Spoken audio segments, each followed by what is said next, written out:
Good day mga ka-One Pilipinas! Welcome po sa One Pilipinas Exclusive. Ako po si Omni, CEO and co-founder of One Pilipinas. Nandito po ako to stand for our main host, Sara Villas. And we're very lucky today kasi we are with one of the rising young broadcaster in state media.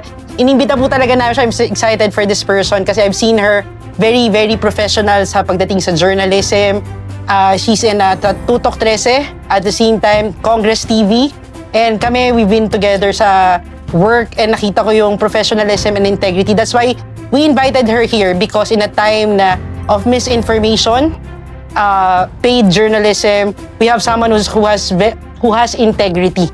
At dito yung nag-strike sa akin sa person na ito. So, di ko na patatagalin ang aming intro.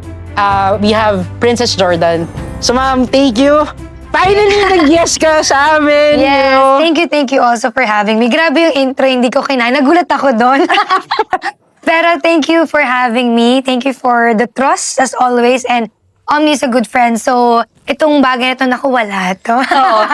When I was in the government, that's how we met. So, parang just wanna share to the people how we met. So, parang we met in a press conference and then syempre, dun sa field nung work ko dati, so we have a way of saying thank you, no? So parang after that press conference, hinabol ko pa siya eh. That's the first time I met her, tapos inisnab ako.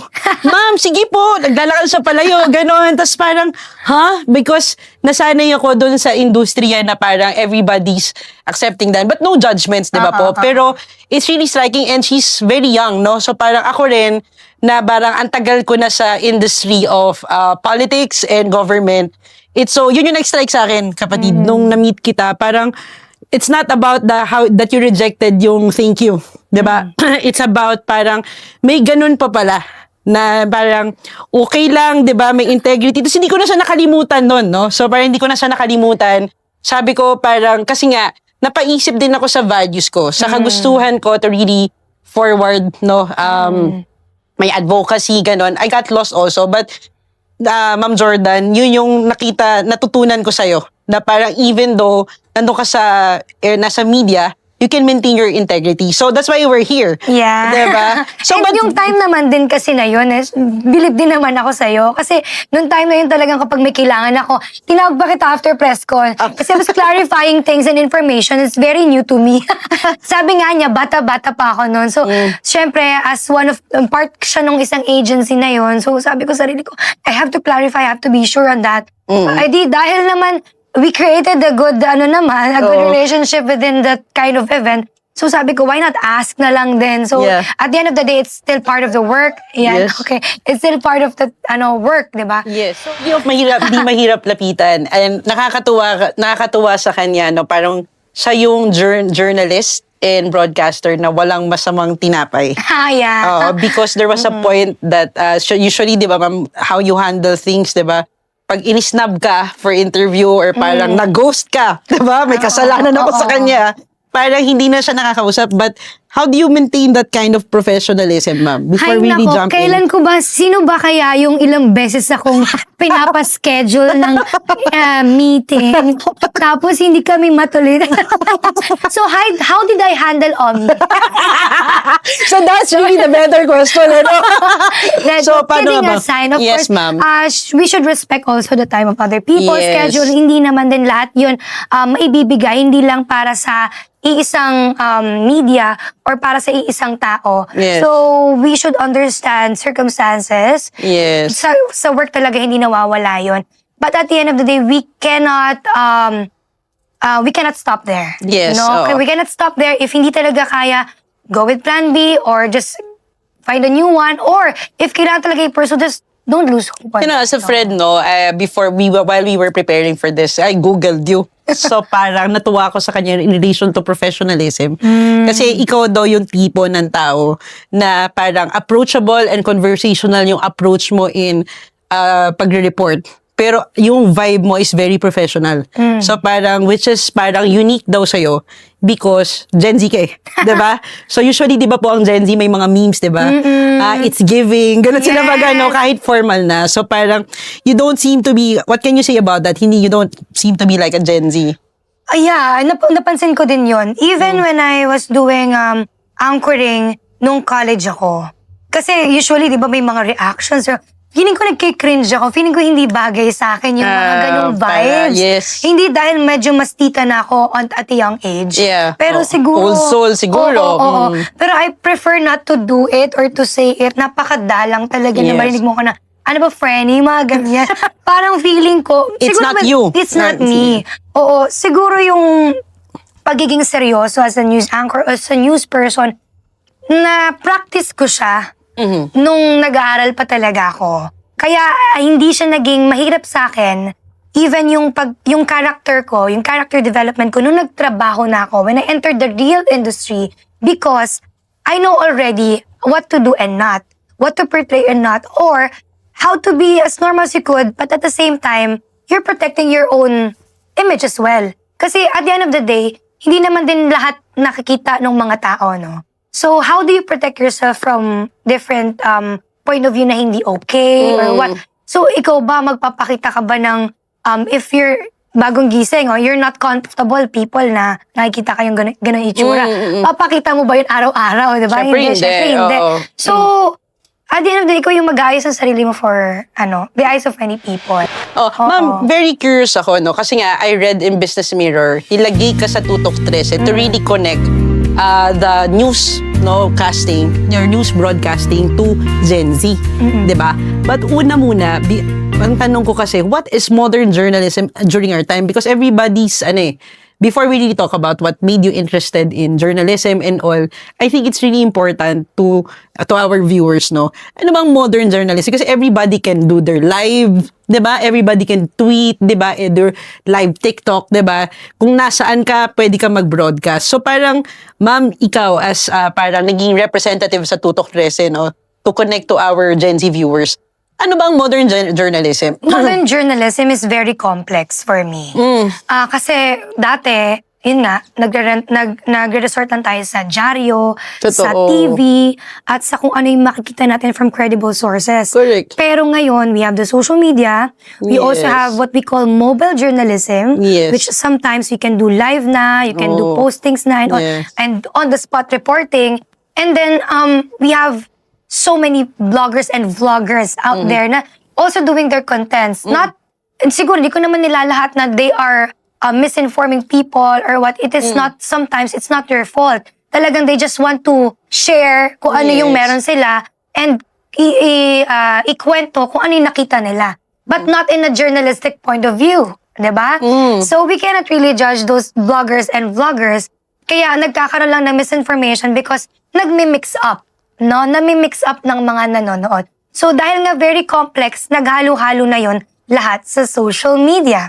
So, naghalo-halo na yung credible sources, naghalo-halo na yung traditional media, and then yung mga new o yung modern journalism or yung modern type of way of informing people. Yes. So, parang, paano yun, ma'am? Kasi parang, the people can really publish, di ba? So, parang, as a Gen Z representative about it, no, how do you differentiate between a journalist in our time, tapos ako, I'm there to really, kasi nga parang bakit pa tayo in connection to we're about to talk about your career as a journalist, diba? Bakit pa ako kung ako yung isang bata ngayon watching you? But why do I need to? Kasi nga may isa akong studies, share ko lang. Recently, young people all over the world, ang gusto na nila maging career, maging influencer, maging vlogger. So, ang question ko, ma'am, before we talk about how you started your career, diba? So, ano pang difference, ma'am, na isang professional news broadcaster or journalist like you, no? Regardless if it's state media or private, to someone who's really can just publish their information sa social media. There's nothing wrong if you have a dream, or if you will have a dream to be an influencer and such. Yes. Because that's the trend right now. And Yes. that's yun na yung nagiging Tsaka work. nakakapag-earn Oo. talaga, monetization. Oo, yes, Yeah. oo. There's no problem with that. Yes, it's valid. It's normal, Oo. it's valid. But siguro sa emerging digital age na talaga, kasi ngayon, sa emerging modern technology, nasa sa atin, nasa kamay natin how to fact check, Yes. how to know yung credible sa hindi. Kasi at the end of the day, yung mga nandyang mga naka-public na public information, nandyan na yan. Hindi na natin matatanggal yan. Digital footprint na yan para sa lahat. Pero tayo, we still have the choice to be knowledgeable more, to Yes. be literate. Have that training. Yeah, oo. To be literate enough and knowledgeable na ito yung tama, galing sa source, kinuha ng may maayos na paraan o proseso, journalism way, like yun nga, sabi nga na, journalism is like a train, no? Maraming pinagdadaanan yan. May ethics yan, may, diba? may sa isang, yung train, hindi lang yan aalis na isang bagon. Correct. Marami yan. Correct. So habang tumatakbo yung information, Yes. marami ng pinagdadaanan yan na fact-checking and all, sourcing, mga ganyan. So, and even with the delivery as well, we don't just put news out there. Correct. We deliver it with credibility, with a certain person na kayang magbalita ng specific information. And to what extent na yung nilalatag naming information, it's not just pachi-pachi na kinuha namin kung saan-saan. Correct. It's either first-hand or we credit it to the right source. Yes. Doon kasi sa iba, yun nga, sabi nila, we have different versions of truth. But yun nga, sa truth kasi ng journalism, There's a methodology. Oo. We have different kinds of truth, but itong truth na to, meron kaming pinagdaanan na proseso. Yes. Oo. And it comes with the training. Yeah. At hindi namin sinasabi na kung ano yung nakita mo, yung nakuha mong impormasyon, yun maaari ang truth mo.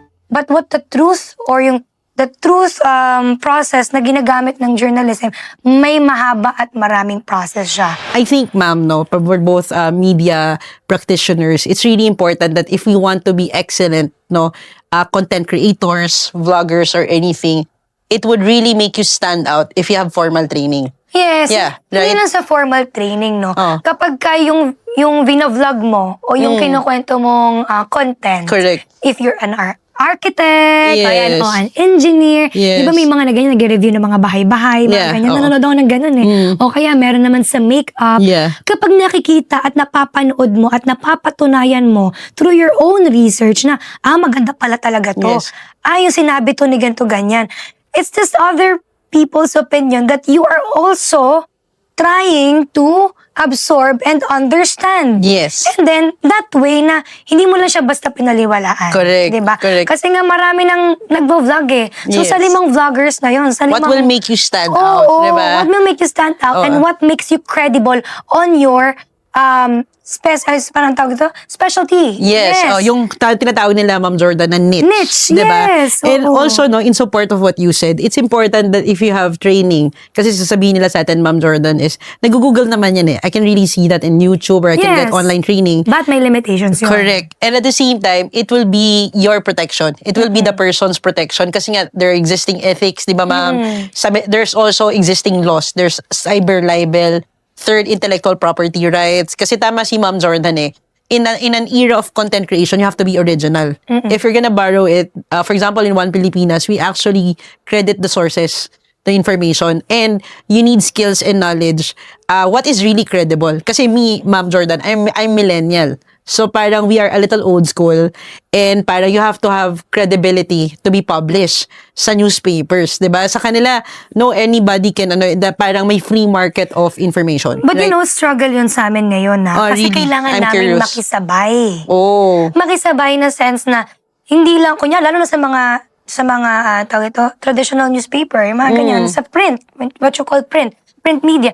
Kailangan namin makisabay sa nangyayari sa social media. How? Na how to be credible at the same time na hindi mo napapabayaan yung Ethics and journalism.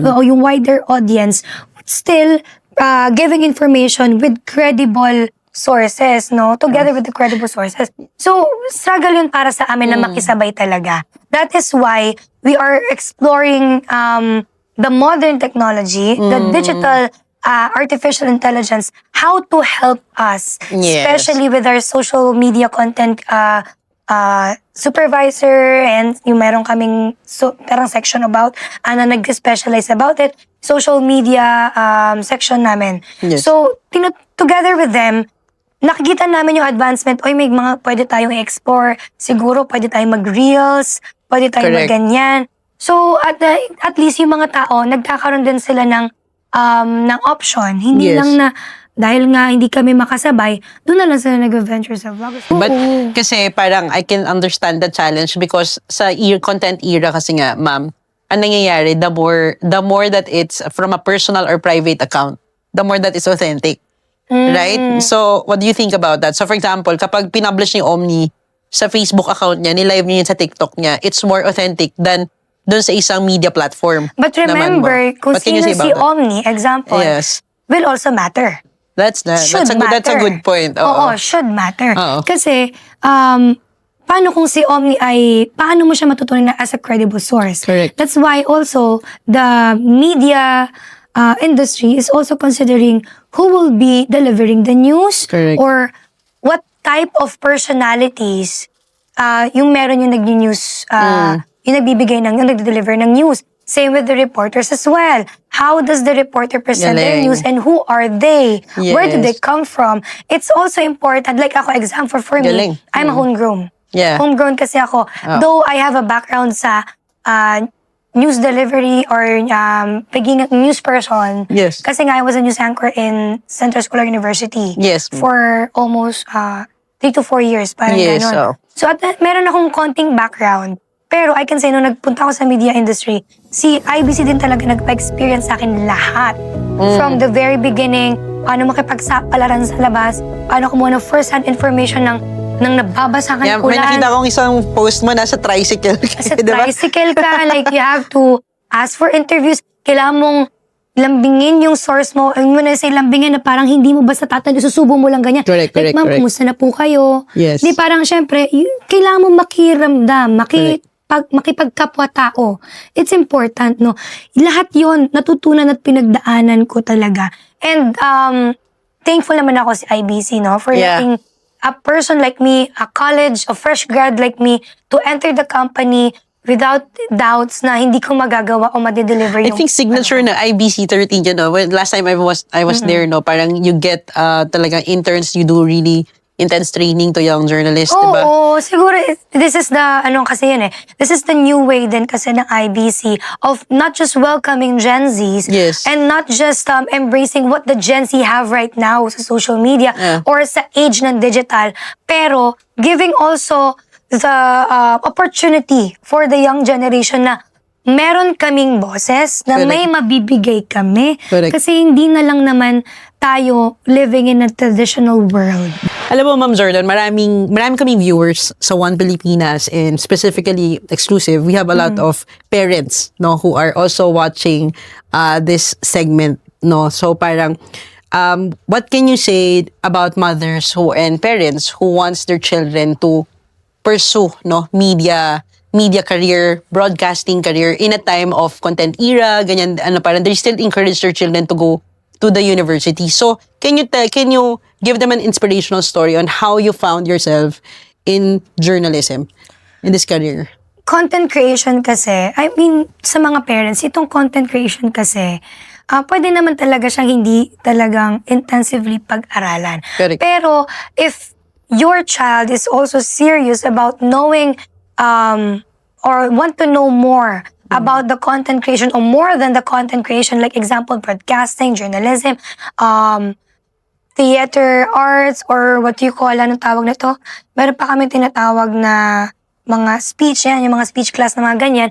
If gusto nilang maging professional on that area, it is also recommended that you push them and support them very well. Not because dahil gusto lang nila, not because kaya nyo supportahan yung ganong klaseng profession o yung pag-aaral, but because you want your child to be part of something that is going to contribute to the community one day. Oh. It's different kasi, no? It's different kapag binigyan ka lang ng gamit, mag-aral ka. Binigyan ka ng pera, mag-enroll ka. Sa binigyan ka ng opportunity and support and the moral support na kamusta yung ginawa mo? You talk about what they did. You talk about more than what they did. How does it affect the industry right now or the economy right now? Your assignments, projects, how did they teach you to be ready outside the university? Dapat moving forward, kasi I do that with my parents. Like, kunyari, I was doing a film or... when you were college, I was doing a film or siguro school project about news. Meron din pang film eh. So, dalawa, nag-lockdown na kami. So, I knew about yung mga shooting and all. Hindi naman ako, anong tawag doon? Hindi naman ako production person. May ako sa puyatan. Okay. Pero talaga, I really tried my best, no? Interesting, no? Kasi hindi ka na natutulog, eh. Hindi talaga. Tapos, meron din kaming part ng mga school projects na kailangan, napapagod ako, pawis na pawis ako, nagkuha kami ng MOS sa labas. Ano yung MOS? Ganyan-ganyan. Man on the streets, you have to ask people ano yung nararamdaman. Nakikita niyang masaya ako sa ginagawa ko. Yes. Pero moving forward, what is the MOS all about? What is the story all about? Your news is all about. And yung insights ng daddy ko, napagko-combine namin, and my perspective, no, as a journalism student, becomes bigger because we're having a conversation about it. Correct. Without me even opening a book. Correct. Oh, diba? So, kumbaga, it becomes a fruitful conversation, a support system na hindi mo namamalayan, you are also helping your child. That's so important, no? Na hindi ko naman sinasabi na talagang kumustahin yung araw-araw and all. Yeah. But siguro, a meaningful conversation with your child. Essence nga daw, nung recent na nagkaroon ng shooting sa Tacloban, diba? Parang, I saw an article about parenting article yun na parang, we can actually change our laws about the liability. But ang bottom line kasi dyan is really, sabi nga ng presidente sa speech niya, diba? President said is parang walang makakatalo doon sa quality time. No? Spending time with your children kasi we don't know that every second can save their lives and other young people's lives. So, ma'am, connection ko lang, no? So, you mean to say, I was listening to you that the career of journalism and being a broadcaster or being in the media is still a relevant course. Oo naman. Yes. Relevant course. How? Kasi not just by the book, but we are guided by professionals, we are guided by practitioners. And with the emerging digital age right now, I think that it is really important that we should learn from the experts.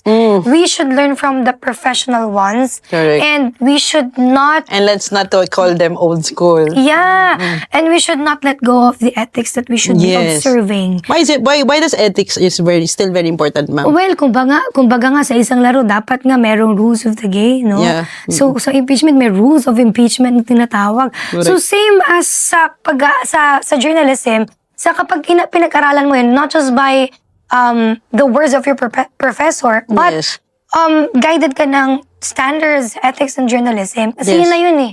Sa theories and all, dun ka magiging grounded, doon huhubog sa'yo na deeper than the news stories, deeper than your goal is ito yung dapat na nagiging standards mo.